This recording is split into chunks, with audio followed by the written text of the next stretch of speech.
Bueno,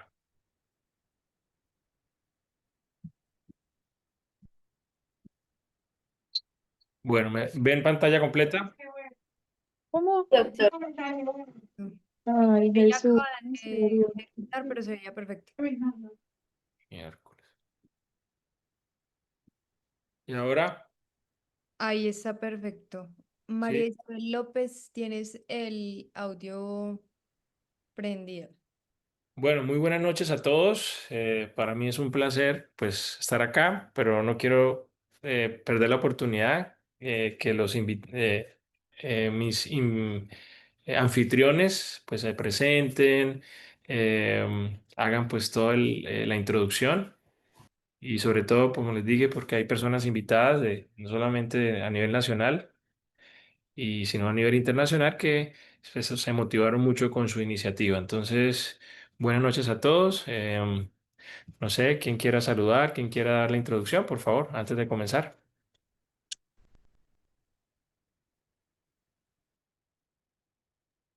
Buenas noches para todos, doctores. Le damos la bienvenida. El día de hoy vamos a tener la charla con el doctor Marcel.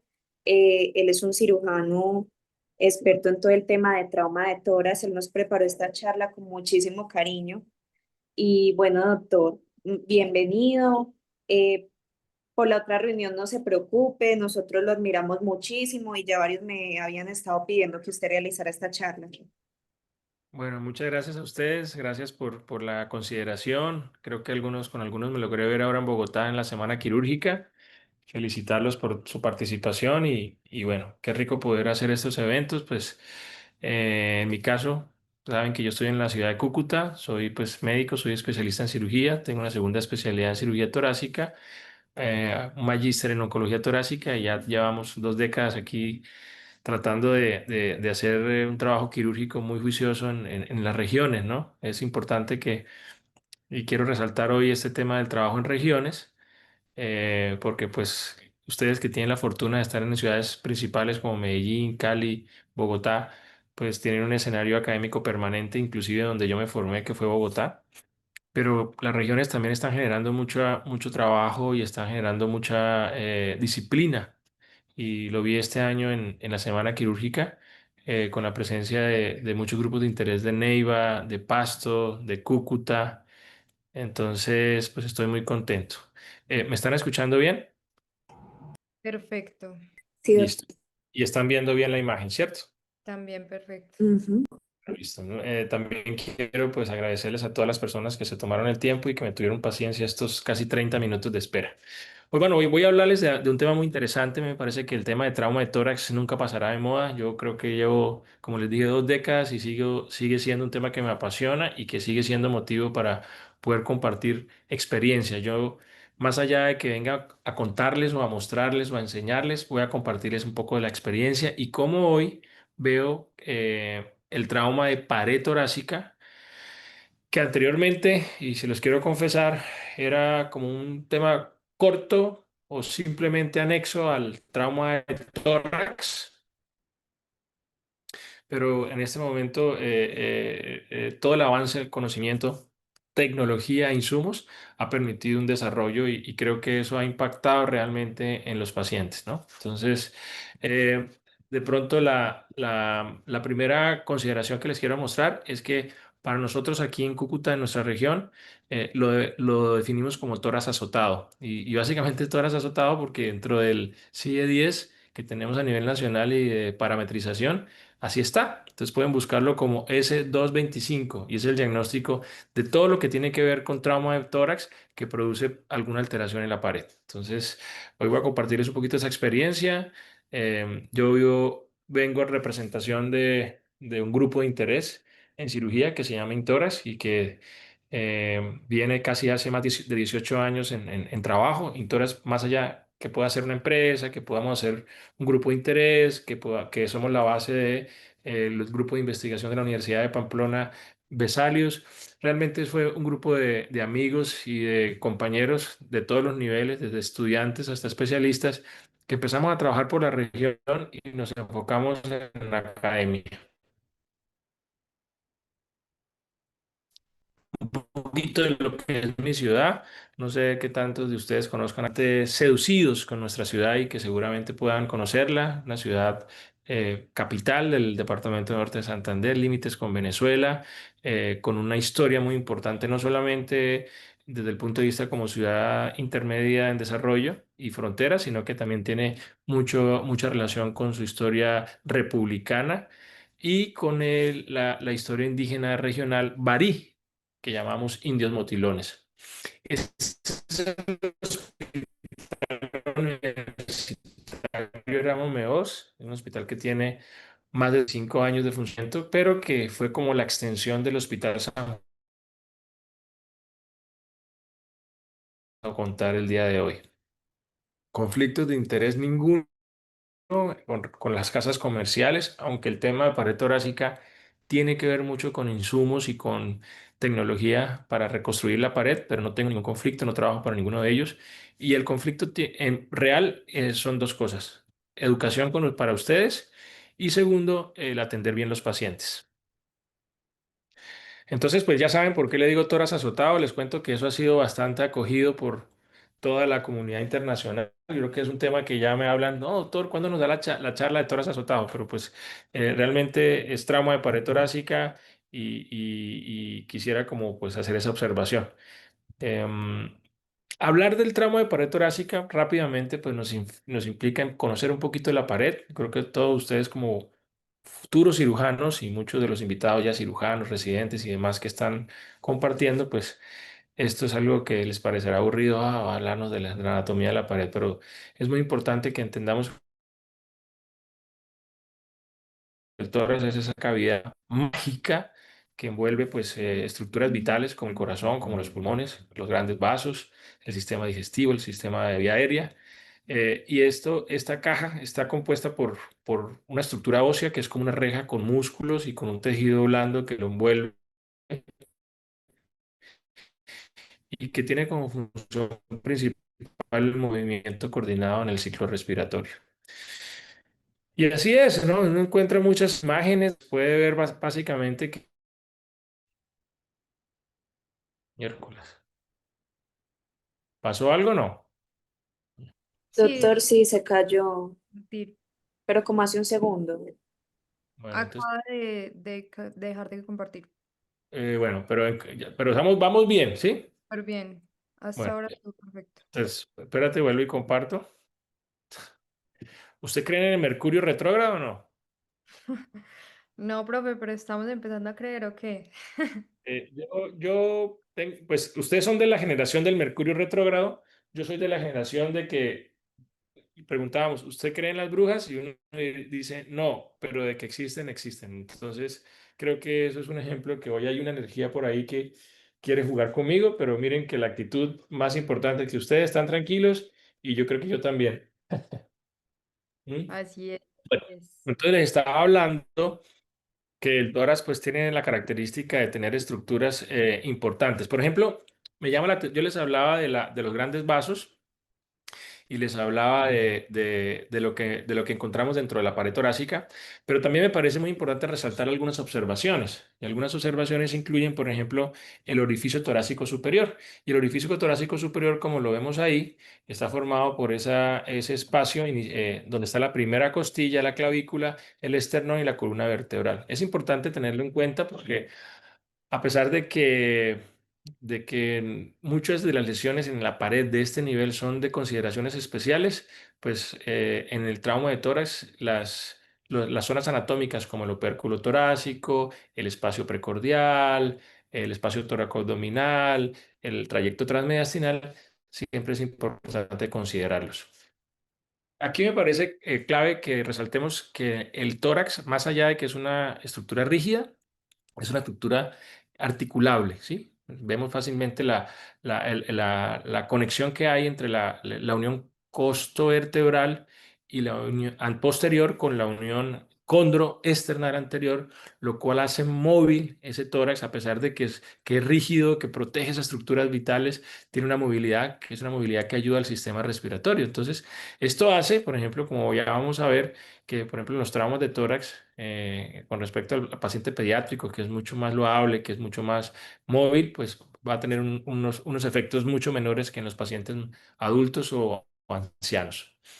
Y no cabe duda que todo este músculo que hay alrededor de esas costillas y de esa estructura ósea, pues también es una gran barrera de protección. Y que muchas veces cuando tenemos trauma de pared, que podríamos definirlo como fracturas costales en algún momento, pues no necesitan ningún tipo de tratamiento, como vamos a ver, porque todo ese complejo muscular se encarga de estabilizar o de alinear estas fracturas, ¿no?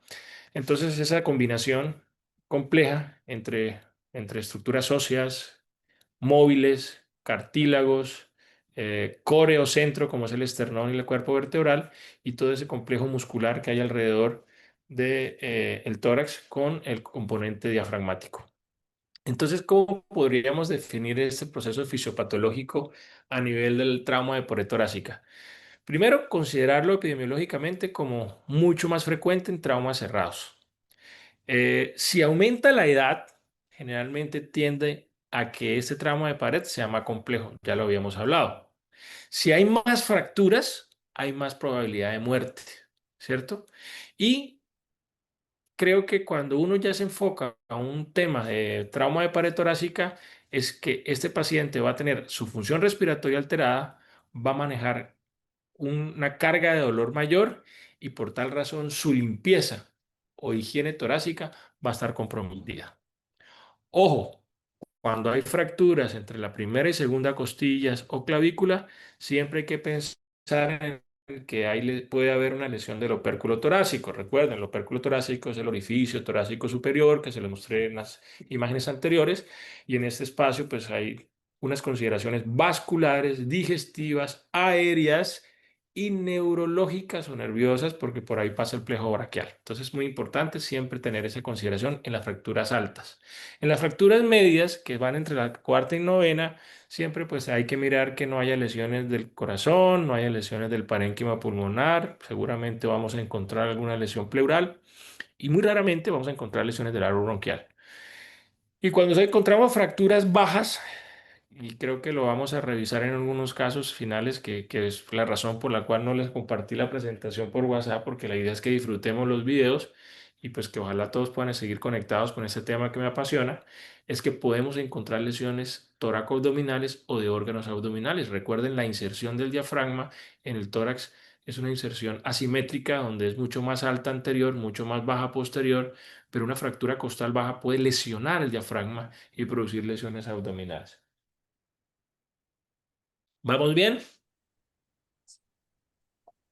Pero Sí, Muy bien, muy doctor, bien. todo perfecto. Bueno, perfecto. Sí, doctor, Sí, no, siga, qué siga, pena porque yo doctor. me desconecté. Muchas gracias.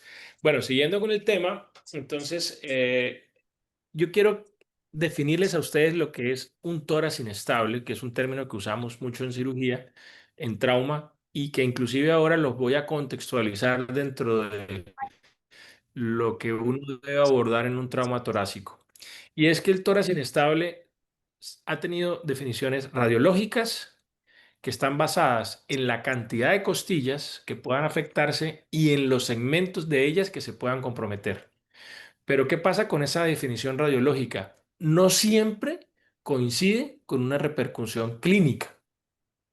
¿A qué voy? A que podemos tener más de dos costillas comprometidas con dos fragmentos o en dos sitios diferentes, que es lo que podría ser la definición radiológica, y el paciente estar, por decir así, asintomático. Entonces no podemos definir ese paciente que tiene un tórax inestable radiológico como aquel paciente que tiene un tórax inestable real.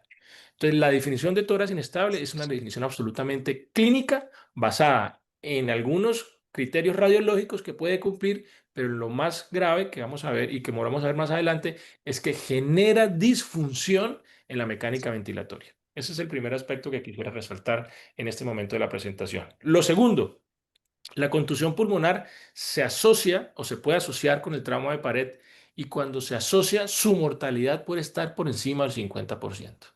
Entonces, ojo cuando tenemos trauma de pared torácica y contusión pulmonar. Generalmente se presenta, como ya les dije, en traumas cerrados.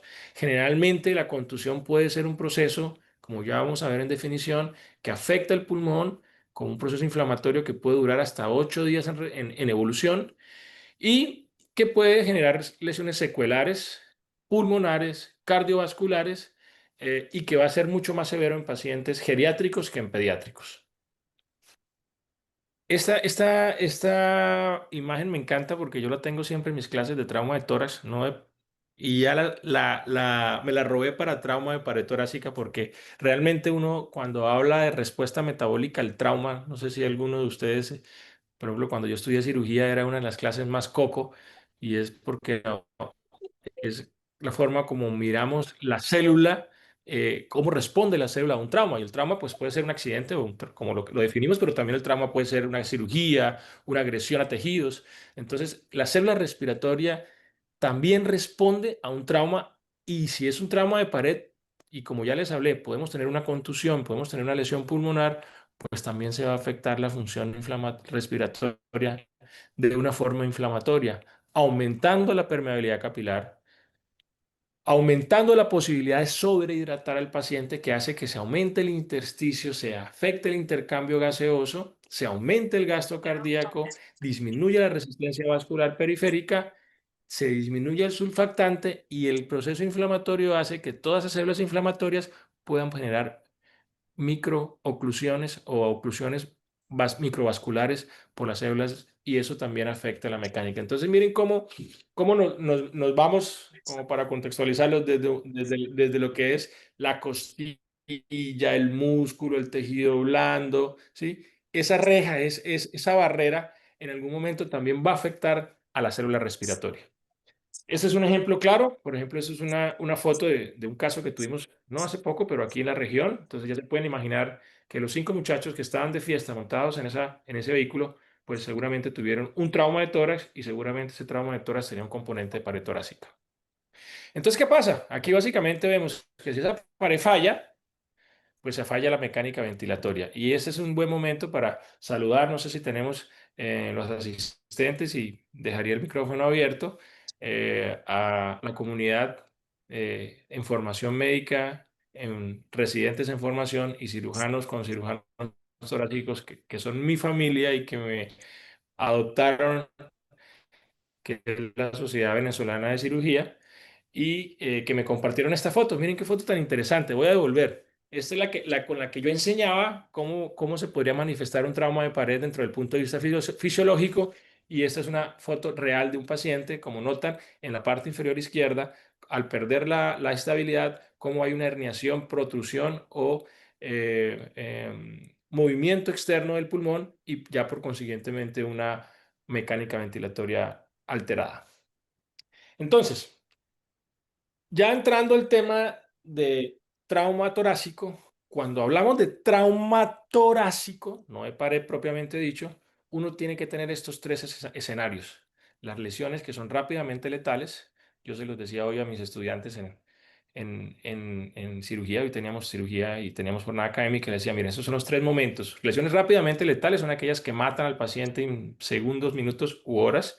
Las potencialmente letales, las que matan en horas o días y no necesariamente letales son las que no matan, pero las complicaciones sí lo pueden hacer. Y aquí están. ¿Cuáles son las rápidamente letales? Obstrucción de la vía aérea, neumotoras a tensión, neumotoras abierto, neumotoras masivo, habíamos hablado, y que sabemos que aquí el tórax inestable es el que afecta la mecánica y que clínicamente tiene comprometido al paciente. Por encima del tórax inestable radiológico, que puede hacer parte de esta definición. Las lesiones potencialmente letales, la contusión miocárdica, la ruptura diafragmática, la ruptura de esófago, la ruptura traqueobronquial, aórtica y la contusión pulmonar que se puede asociar a fracturas costales. Y en las no necesariamente letales, donde tenemos neumotora simple, lesiones de los tejidos blandos con cuerpos extraños, podemos encontrar las fracturas costales simples. Entonces, en los tres momentos va a haber un componente de pared torácica. Y así lo aprendimos, y así lo enseñamos, y así lo hicimos, pero no, por lo menos yo en los últimos tal vez 10 años que llevo enfocado en pared, no me había tomado el trabajo de decir, voy a hacer o voy a entender un poco más pared para llevarla, para enfocarla y enfocarme y tener como unos criterios más establecidos, ¿no? Entonces aquí un poco más la definición de tórax inestable como para concretarla es esa incompetencia de la pared con movimiento paradójico que se puede asociar a una definición radiológica, tres o más costillas adyacentes en más de dos sitios. Ojo, la definición radiológica por sí no impacta en nuestro diagnóstico, sobre todo para tomar decisiones. Se puede asociar a contusión pulmonar y es muy importante el manejo integral. Esta imagen pues, nos hace ver claramente un resumen de lo que ya les voy a plantear, que lo más importante es un muy buen diagnóstico de tórax inestable, que tiene que ver con unos criterios clínicos imagenológicos, donde el paciente debe considerarse en algún momento si es candidato a ventilación mecánica, con un buen manejo de dolor e higiene de la vía respiratoria, fisioterapia, kinesis y demás. Y es un paciente que debe siempre considerarse para cirugía. Siempre. Hoy en día, siempre. Miren, yo me acuerdo que cuando estaba haciendo mis estudios en cirugía general y posteriormente tórax, en ese momento 2005, entre el 2003 y 2005, había todavía un escenario de discusión si valía la pena o no hacer estabilización, porque se asumía que la estabilización de la pared, la cirugía de la pared, pues era un nuevo trauma y eso podría más bien hacer retroceder al paciente. Hoy tenemos claro que sí está indicado. Entonces, esta es mi propuesta. El tórax azotado, que ya les dije que no se me ocurrió, sino que yo lo que hice fue traspolar ese código institucional, gubernamental, a un escenario como para, además que me parece sonoro, me parece atractivo, tórax azotado, suena divertido, ¿cierto? Pero pues al paciente no tanto. Lo dividimos en estos tres momentos. Un tórax inestable, que vamos a darle validez a la parte clínica. Un escenario que llamamos fracturas costales complejas, que son aquellas que se presentan entre la tercera y décima costilla, son aquellas que tienen por lo menos tres costillas comprometidas y además de eso, la fractura tiene una separación o un desalineamiento en más del 50%. Eso es lo que definiríamos como unas fracturas costales complejas. Y el tramo de pared que tiene fracturas que no entra dentro de la definición de tórax inestable y no entra en la definición de fracturas costales complejas, pues corresponderían a fracturas costales simples. Y en ese orden de ideas, aquí está la indicación. O sea, ¿cuándo operamos los pacientes con trauma de pared torácica? Cuando hay un tórax inestable, clínico, funcional, con componente radiológico o no, y cuando hay fracturas costales complejas. Y eso es lo que llamamos manejo quirúrgico con estabilización y reconstrucción de pared torácica con material de osteosíntesis.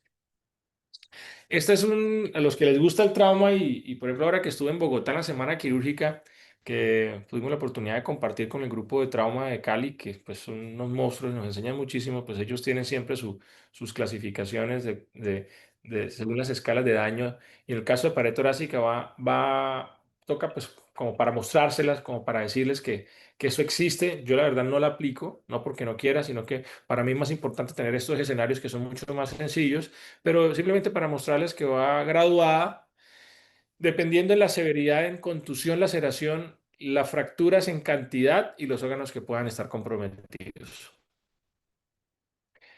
Entonces nos llega un paciente, sospechamos trauma de pared. Generalmente dentro de ese escenario hacemos una placa de tórax. Algunas veces la placa de tórax nos puede permitir ver ese componente de la pared. Hasta un 35% de las placas pueden ser no visibles, pero pues si un paciente clínicamente hace insuficiencia respiratoria secundaria a un trauma, si más de este es un trauma cerrado y aparte hay asimetría en la pared o hay asimetría en la función, pues ya tenemos que ir pensando en que estamos ante un caso complejo de pared torácica.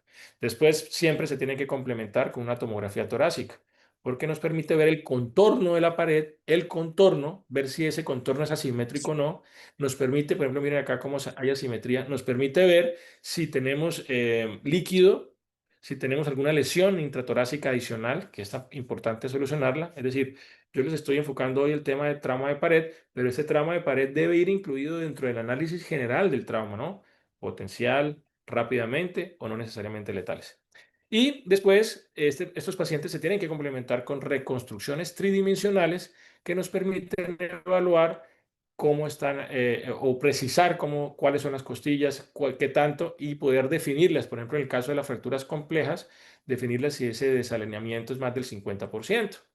Por ejemplo, aquí hay una correlación entre una reconstrucción ósea y un contorno, ¿no? Miren cómo están fracturadas las costillas anteriormente, bilaterales, y cómo en la reconstrucción se ve eso, pues, ¿qué se pueden imaginar de este paciente clínicamente cuando no hay una estabilización de la pared torácica anterior? Por ejemplo, este es un video. ¿Me cuentan si está rodando bien el video, por favor? Sí, doctor. Bueno, esa era la idea de tanto esfuerzo estos 20 minutos. Porque miren, ese video es impresionante. O sea, lograr ver allí cómo un señor de 70 años que se sube a bajar una naranja tropieza y cae sobre una rama del árbol y ya se pueden dar cuenta cómo está destruido completamente la pared torácica derecha y la escápula. ¿Sí? Y no solamente la destrucción, sino el comportamiento, los niveles, los fragmentos. Todo eso es importante para el plan de tratamiento, como ya se los voy a comentar. Entonces, todos los pacientes que llegan con un trauma de tórax, creo que ya lo hablamos, debe ser manejado como siempre, con una evaluación temprana según conceptos de ATLS, descartar las lesiones que sean rápidamente letales. Si ahí hay un tórax inestable, pues ya vamos a ver cuál es el manejo, buen manejo de dolor, hacer los estudios imagenológicos y definir en algoritmos si este paciente puede o no requerir una ventilación mecánica. Esa ventilación mecánica pues va de la mano de ver cómo va su función respiratoria y cómo va el manejo de dolor del paciente. De esta forma se va a determinar si el paciente requiere una ventilación mecánica. Cuando hay contusión pulmonar, que es sangre en la vía aérea, pues afecta la perfusión, la ventilación, hay un cortocircuito arteriovenoso, hay edema, mucho de lo que ya les había hablado a nivel celular con disminución del surfactante, disminución de la distensibilidad y este paciente generalmente tiene un 50% de riesgo de hacer alguna complicación infecciosa y generar mortalidad.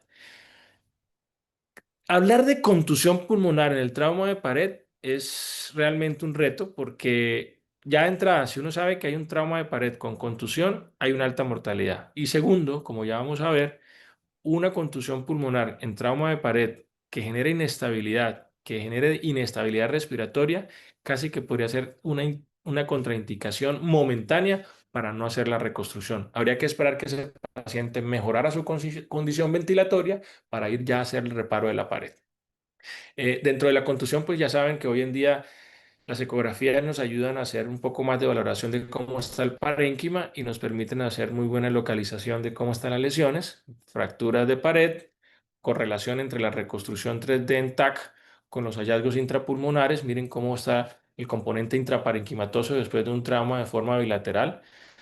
Es un paciente que van a estar bastante comprometidos desde el punto de vista ventilatorio y en ese orden de ideas, pues poder tener todos los elementos diagnósticos, determinar si el paciente está en ventilación mecánica o no y definir el manejo quirúrgico. Entonces, el manejo quirúrgico se hace cuando hay tórax inestable, pues se hace en estos escenarios. Consideraciones anatómicas, cuando hay tórax inestable, cuando el tórax está bastante deformado, como esa imagen que les mostré del abuelo, cuando hay fracturas costales sintomáticas, o sea, que no pegan, traquean y producen mucho dolor. Cuando hay fracturas abiertas, cuando se sale el pulmón del tórax, inclusive con heridas adyacentes. Y cuando, ya les dije, hay más de 3 costillas entre la tercera y la novena, con una separación más del 50%. Hay algunas consideraciones fisiológicas cuando el paciente no logra ser destetado de la ventilación mecánica, cuando hay un dolor intratable y cuando hacemos toracotomía, por ejemplo, para algún tipo de procedimiento complementario en el tórax, en trauma, y nos encontramos con con la fractura, deberíamos estabilizarla, ¿no? Idealmente, pues esto nos va muy bien en pacientes mucho más jóvenes que en los pacientes mayores. ¿Existen contraindicaciones? Sí. Si la fractura está por encima de la tercera, por debajo de la décima, deberíamos tener una contemplación. Cuando la contusión pulmonar afecta severamente la oxigenación y los índices de oxigenación, lo cual podríamos considerar que el paciente está en una inestabilidad respiratoria por intercambio, ese paciente tiene que esperar que eso resuelva y cuando hay trauma craneoencefálico severo. El tiempo ideal de reparo de nuestra pared, cuando decidimos hacerlo, debe ser idealmente durante las primeras 72 horas. Pues realmente esto es un tiempo muy exigente. Yo les puedo decir que en nuestra ciudad y en nuestro grupo tenemos un promedio entre 6 a 9 días entre el momento del trauma y la reparación, que pues no entra dentro de los estándares, pero mi deber es mostrarles lo que en el mundo se dice que sería lo ideal. ¿Por qué debemos hacerlo en las primeras 72 horas? Porque a pesar de que hay un trauma, el proceso inflamatorio no está tan perpetuado, la neovascularización no está tan perpetuada y la pseudoartrosis, es decir, aquellos malos pegues que hacen que después cuando usted entra a reparar, pues casi que le toca nuevamente hacer una refractura para poder reconstruir al paciente. Entonces, listo, decidimos que hay que operarlos. Entonces, para poderlos operar, pues tenemos que tener varios conceptos claves. Poder hacer una muy buena reducción de esa anatomía alterada, fíjate, irrigados, y sobre todo esto es muy importante, una vez el paciente se reconstruya, se debe iniciar una quinesis, es decir, un plan de rehabilitación de pared torácica que se debe trabajar en conjunto con terapia física, con medicina física, con medicina de rehabilitación, con fisioterapia y con cirugía al lado. Entonces, eso es muy importante. Yo les puedo decir que cuando hacemos pared torácica, casi que el otro día el paciente tiene que estar muy activo y eso también es una forma de demostrar que tomamos la mejor decisión al operar lo más pronto a ese paciente. ¿Cómo lo hacemos? No, profe, usted lo hace de lado, lo hace boca abajo, lo hace parcialmente de lado. Entonces, pues va a depender básicamente de la localización de la fractura. También va a depender si esa incisión la hacemos hacia abajo, la hacemos transversa, la hacemos oblicua. Y si es necesario, siempre tenemos que hacer una buena liberación de los músculos para garantizar un buen reparo. En nuestro equipo, siempre que hacemos pared, hacemos estudio de la vía aérea, porque si tenemos un paciente con pared, tenemos un riesgo de que la vía respiratoria no esté absolutamente limpia por mala mecánica. Entonces, simplemente quiero que lo entiendan. La pared es parte de un complejo funcional y en ese complejo funcional que es pared hay pulmón, vía aérea, corazón, diafragma. Entonces, no podemos solo centrarnos en pegar la costilla y dejarla alineada perfecta. No, eso es una parte. Manejo de dolor, otra parte. Kinesis, otra parte. Pero lo que es todo el contexto respiratorio también debe dejarse funcional. Entonces, comenzamos con broncoscopia, miramos vía aérea, permeabilizamos vía aérea. Luego de ello, llevamos al paciente a la estabilización de pared, donde pues seguramente en ese procedimiento va a haber algo de sangrado hacia al espacio pleural. Y finalizando, hacemos una toracoscopia para limpiar los residuos, liberar el pulmón, expandir bien ese pulmón y dejar un drenaje pleural bien ubicado asociado a un sistema de drenaje pleural.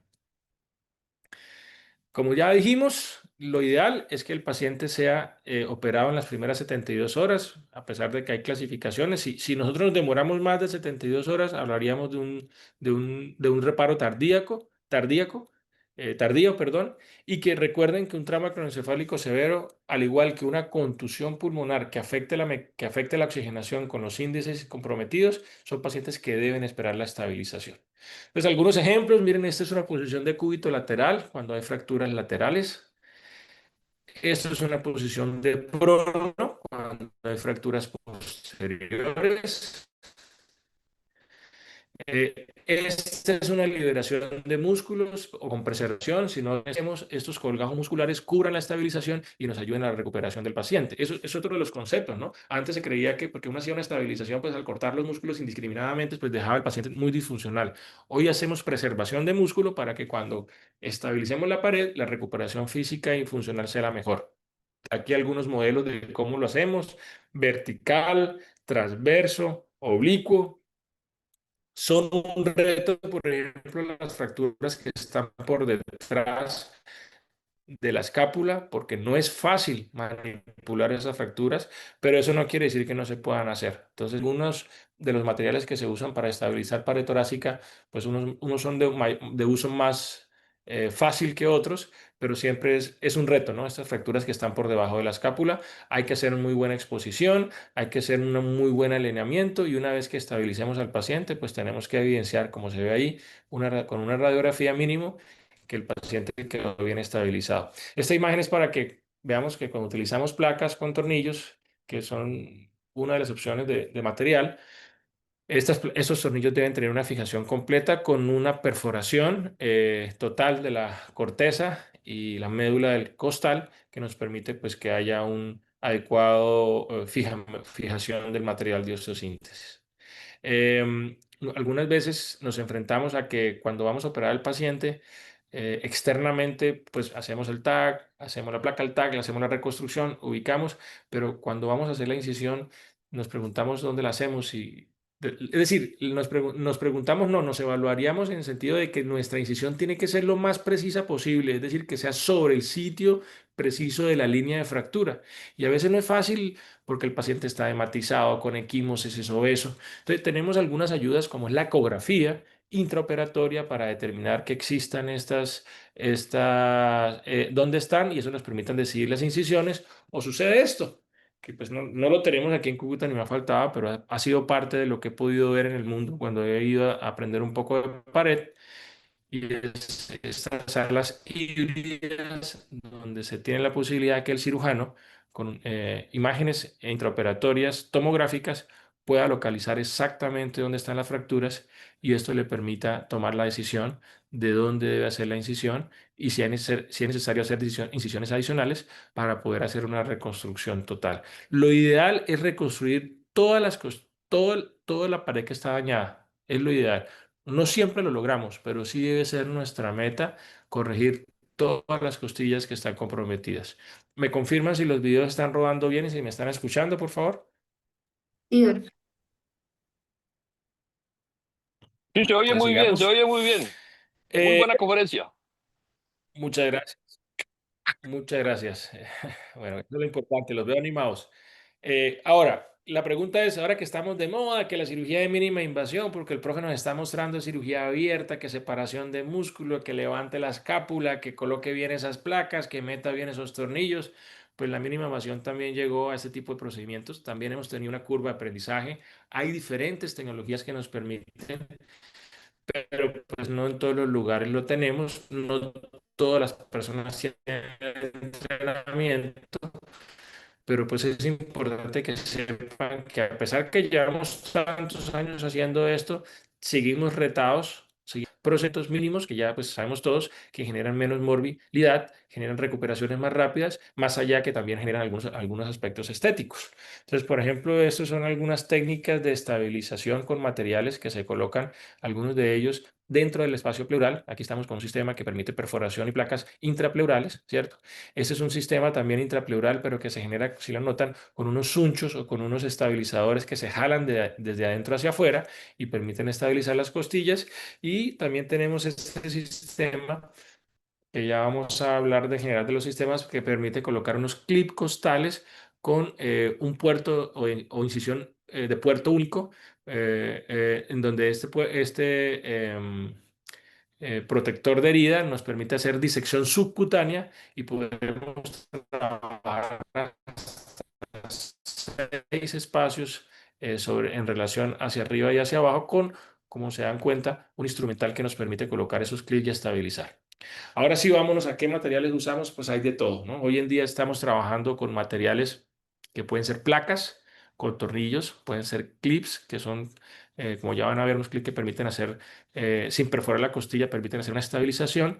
Y hay algunas combinaciones entre placas con abrazaderas que dan muy buena fijación, pero son un poco más complejas su ubicación, ¿no? Entonces aquí comenzamos con algunas placas antiguas, por ejemplo, algunos clavos intramedulares. Se ha trabajado mucho en material de bajo costo sintético, no en Sudamérica los grupos quirúrgicos torácicos de Uruguay y de Brasil han intentado hacer sistemas que están en desarrollo y en patente, pero pues nunca serán superiores a los metálicos. Y esto, por ejemplo, este es el sistema que les contaba que mezcla placa con abrazaderas distales que dan muy buena estabilización, pero desafortunadamente requieren unos se anclan la placa en los extremos y esas torres son un poco altas y pues ya se pueden imaginar estas correcciones debajo de la escápula pues son casi que imposibles, ¿no? Esas son placas atornilladas y esos son los clip costales que permiten hacer una muy buena fijación. ¿Qué sucede cuando, por ejemplo, por ejemplo, yo les puedo contar simplemente como un abrebocas a este espacio de la conferencia y es que cuando llegué hace 15 años, que todavía no teníamos claro los criterios, no teníamos disponibilidad de material y muchos de los pacientes los manejábamos como tal vez los profesores nos decían hace 20 años que las estabilizaciones generaban más trauma, entonces esos pacientes los dejamos quietos a ver cómo evolucionaban y muchos de ellos quedaban con dolores crónicos, grandes limitaciones funcionales y lo más grave es que en algunos de ellos las fracturas no pegaban. Y ya después de 3 meses se habla de una pseudoartrosis, de una no unión costal. Entonces, esos pacientes podrían ser considerados realmente, así sea tardíamente, para una cirugía si hay un dolor incapacitante, tienen una inestabilidad de la pared con craquido, con signo de tecla, ¿sí? Esos pacientes hay que estudiarlos, hay que mirar anatómicamente cómo están. ¿M? Hay que ver si esa fractura en algún momento nos permite, porque muchas de esas fracturas o de esos fragmentos se pierden y quedan pues espacios pleurales que si los vamos a estabilizar pues no tenemos costilla para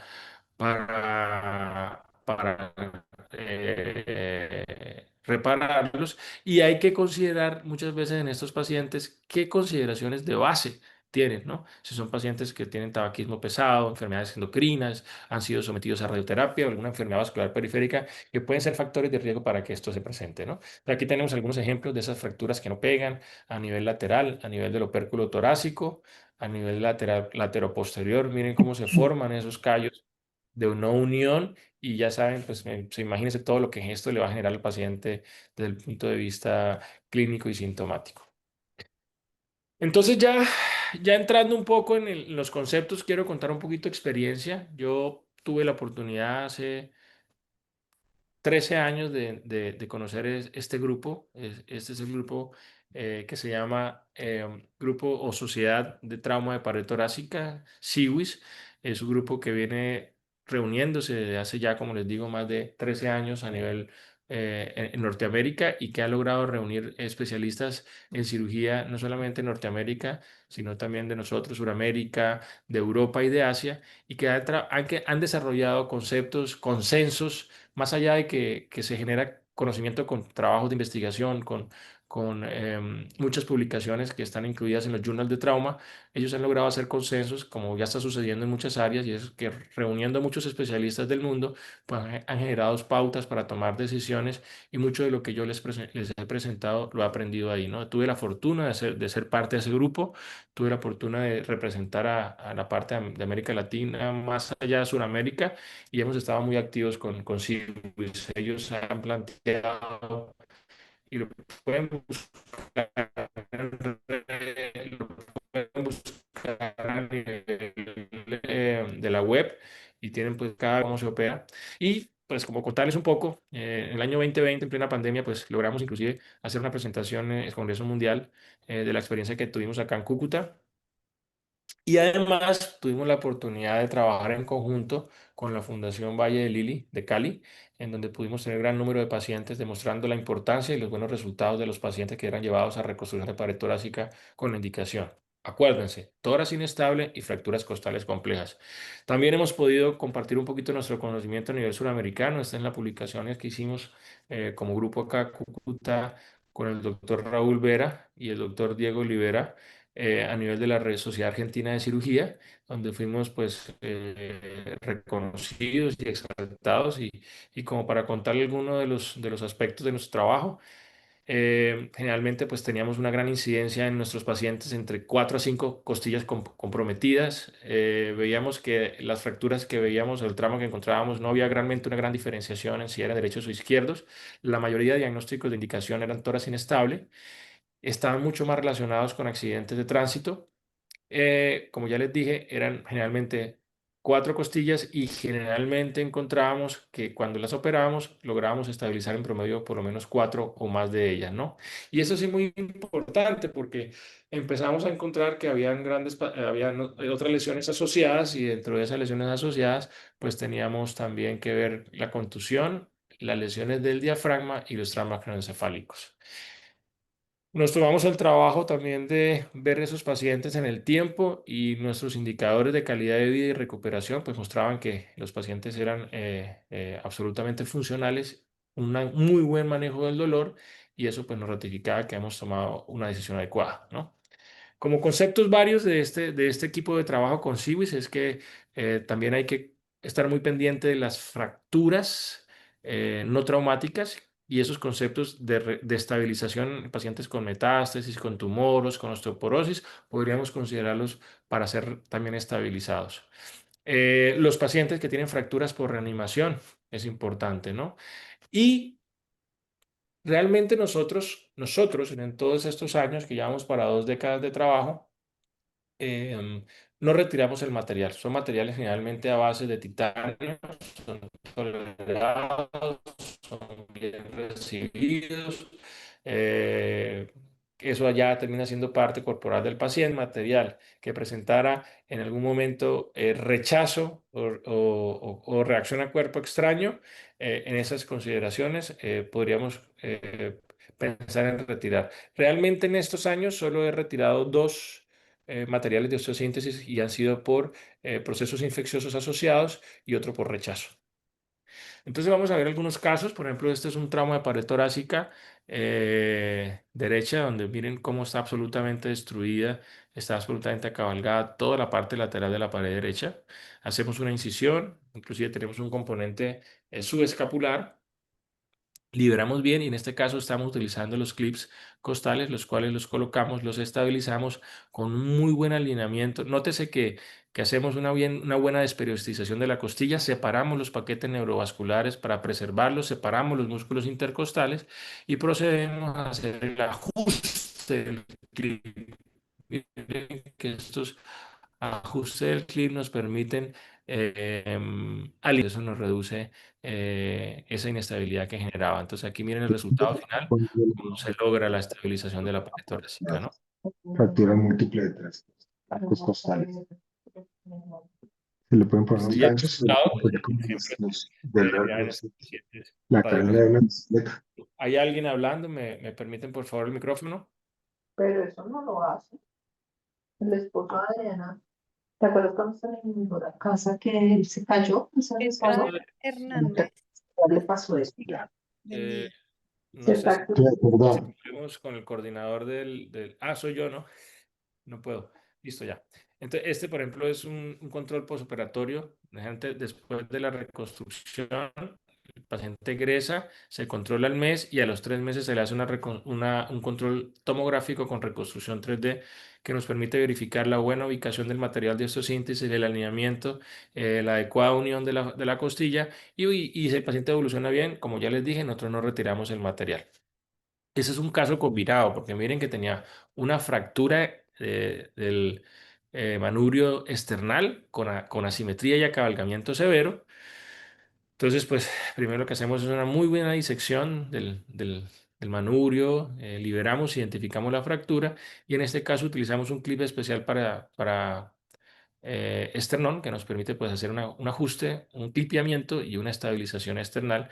Pero pues este paciente venía además con un agregado y es que aparte del tema external que ya están viendo que estamos estabilizando y que estamos verificando y que ya pues, logramos solucionar, tenía también fracturas costales complejas de pared torácica lateral. Entonces, igual identificamos, posicionamos al paciente, ubicamos muy bien la línea de fractura.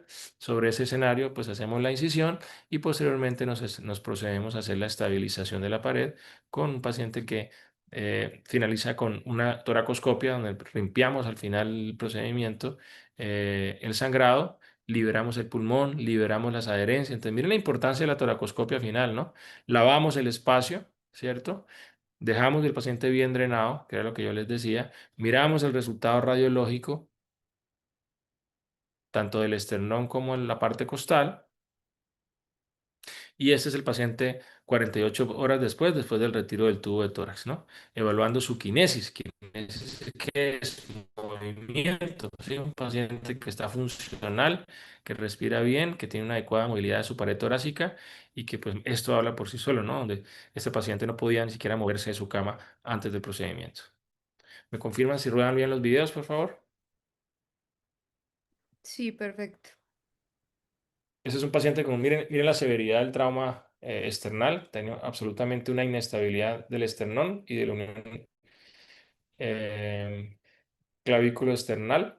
Miren que al liberar la fractura hay sangrado, o sea que es otro tema que no les he profundizado, es que estas fracturas tienden a producir sangrados y a producir hemotórax progresivos, entonces no deben quedarnos con la sensación de no solucionarlo.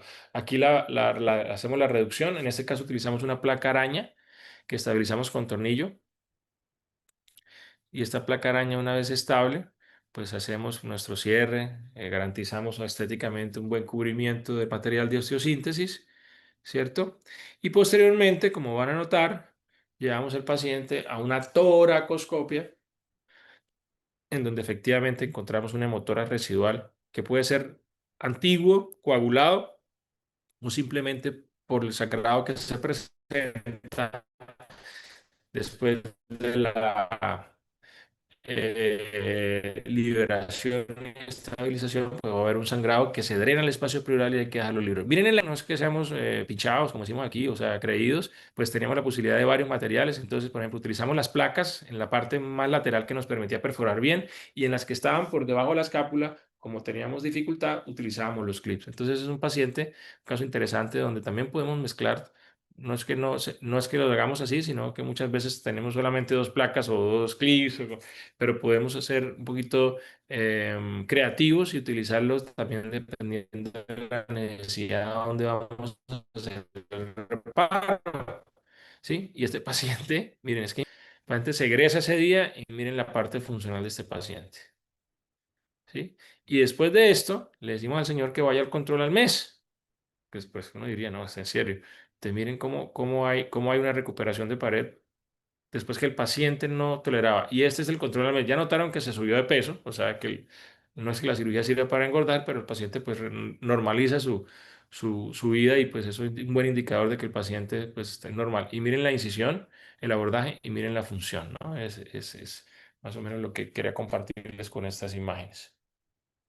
Em, ese es un caso especial, una fractura condral en el reborde crónica de una paciente que tuvo un trauma y que como ya vieron en algunas indicaciones de la presentación, producía dolor y producía cliqueo. Pero aquí lo que hacemos es entrar, hacer una incisión sobre el sitio de la fractura, ya previamente localizada con imágenes. Generalmente nosotros localizamos con el TAC y con la reconstrucción hacemos una correlación clínica, pero como ya les digo, se podría utilizar ecografía intraoperatoria para hacer un poquito más de precisión. Yo no lo hago. O podríamos utilizar esas salas que les mostré, híbridas, modernas, que tienen TAC en parte de lo que también debemos saber que existe y pues imagino que muchos de ustedes seguramente nos superarán. Miren ahí cómo liberamos el cartílago. Ese cartílago estaba montado sobre el otro y por eso era tan sintomático. Ahí hacemos la reducción, o sea, hacemos la reducción del fragmento condral, ¿sí? Y después de hacer esa reducción, pues colocamos en este caso un clip de estabilización, en este caso porque estamos ante la parte cartilaginosa con un control de presión para no fragmentar o no refracturar el cartílago, ¿no?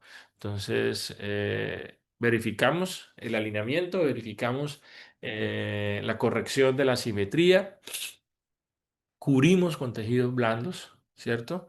Y después verificamos funcionalmente que el paciente está adecuadamente corregido, ¿no? Ahí está en su control, con una muy buena mecánica, con un muy buen manejo de dolor, y pues eso nos da la razón de que hicimos lo correcto en este paciente.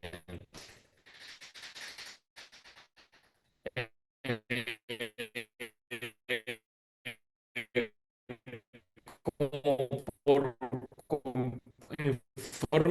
información complementaria, algunas veces se puede aplicar sustancias de neoformación ósea, sobre todo las fragmentos ósea de neoformación ósea. No es un requisito, en esos 8 años ya llevamos casi que 140 paredes torácicas corregidas. Como ya les dije, después de la pandemia logramos volver nuevamente al CIWIS y ya volvimos a presentar nuevamente nuestra experiencia, pues con un reconocimiento, pero aquí me llama la atención y se los quiero compartir, es poder hacer un trabajo en equipo con las diferentes universidades que existe. Oiga, y están ustedes ahí, ¿no?